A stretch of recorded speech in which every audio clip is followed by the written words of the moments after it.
Hey everybody, it is Thursday. It means it's time for your Thursday Thought. Doing something a bit different today with a screen recording bomb video here. But I wanted to talk about the kind of a rent versus buy scenario in the environment that we find ourselves in today. It just kind of bring you up to speed of where we are today. Basically, since coronavirus, talking about the middle of 2020, our real estate market here in the Pikes Peak region has kind of been crazy, too hot, arguably. And so going through basically June of 2020 until really March and April of 2022, we've seen some pretty unprecedented, not quite unprecedented, but very abnormal appreciations. I think in 2020, 2021, we saw things like 18.5%, appreciation over the course of those years. And so pretty crazy to see home prices jump like that. Now here in April in 2022, we think, looking back, I think that was our last high month. We've been kind of trending downwards. Days on market's been getting longer. Inventory has been tripling. And here we are in August of 2022. And we're looking back over the last 5 months, and we're starting to see and feel this cooling trend. Obviously, second quarter GDP has come out in the middle of 2022. So I'm saying all that to set the stage for what I'm about to share with you now. Because a lot of buyers who have understandably kind of pumped the brakes on the buying on their perception of buying, because the market is definitely not what it was. We're not seeing the appreciation that we have, and so they're wondering, should we buy an asset that is not that may be trending downwards? And everyone has to make the decision for themselves, but I thought I would just bring some clarity around some of the numbers for it. So first off, so this is a smart asset. I found this calculator. It seems to do a good job, and so I thought I would run through it.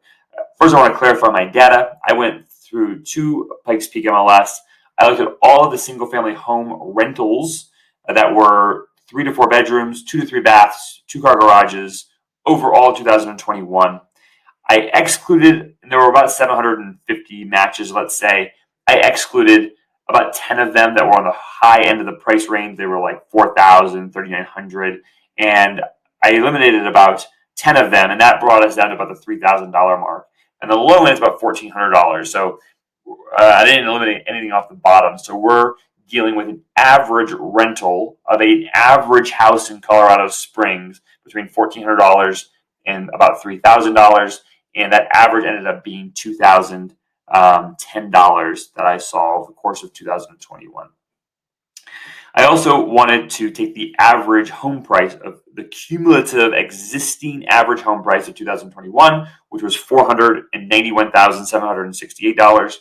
And I also wanted to look at what we consider historical norms and averages. And so this sheet over here was actually very helpful. So the U.S. national home price changes. This is from compoundadvisors.com.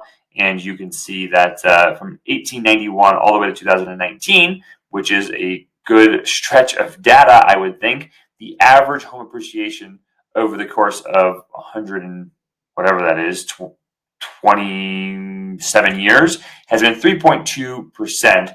I'd also like to point out that we had some of our outside of the Great Recession, I mean, the Great Depression, the Great Recession was our worst sector of housing right here. And you can kind of see the Great Depression over there. And so this, if you had done this in 2006, the number would have been very different, right? So I just say to going through both the Great Depression, the Great Recession, annual home increase has been 3.2% over the long run, right? So that's what I use as far as home appreciation for our calculator. So we kind of run you through a calculator. Of course, we're looking at Colorado Springs. They've estimated the taxes because of the location at $2,300 a year, which I think is pretty accurate. Maybe a little less than that, but it's pretty accurate. Average month from the data I pulled was $2,010. Target home price, the average home price in 2021 was $491,768. I'm just saying a 10% down payment because a lot of the people that I work with, are going to be a 5, 10, 20% down. You can obviously play with this a little bit if you want to come use this yourself. I just put a married couple in, each making $60,000 a year, so you're making $120K. Annual home ownership insurance, about 0.4%, puts you right around about $2,000 a year. 1% factored in for maintenance, about $5,000 a year in your maintenance. No HOA in this particular one. Annual home value increase, I put 3.2%, like we talked about. Annual rent increase, I said 2%, which again seems to be accurate.